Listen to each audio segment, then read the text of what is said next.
I know you think you want to go to that big fancy school, but trust me, it's way better to be a big fish in a small pond, all right? Unless you are a superstar among superstars, okay, then fine. Go wherever you want. If you want to play, that's why you play basketball at Duke, right? You're a superstar of superstars.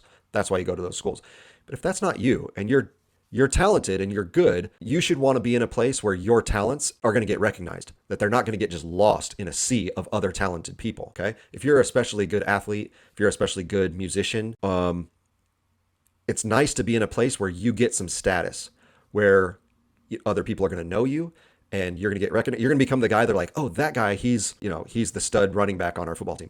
That guy he's the lead in all the musicals because he's an amazing singer. It's good to be that guy. All right.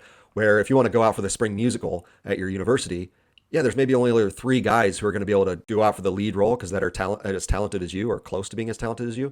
Whereas if you go to a giant university, there's 100 guys trying out for that role. Like you're just going to get lost in the shuffle. Okay. Same thing in a classroom.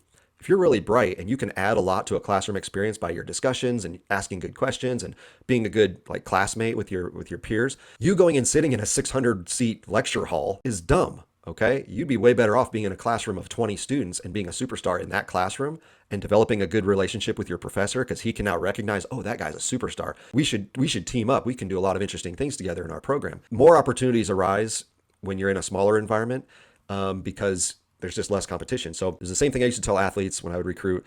Yeah, we're a smaller school, but you get a chance to play here. If you go to that school, you're going to be on the bench because they got 10 other guys just like you. You come here, you're going to be one of our best players. You're going to get tons of playing time. You're going to get recognition because you're going to be the one scoring and getting rebounds. And like if you have an opportunity to be a superstar, a small school is the place to do that. That's a selling point that small schools could do because again, you can sell that. It's hard to sell, it's hard to compare yourself to a big university. Well, the only way you can do that is embrace the fact that you're small.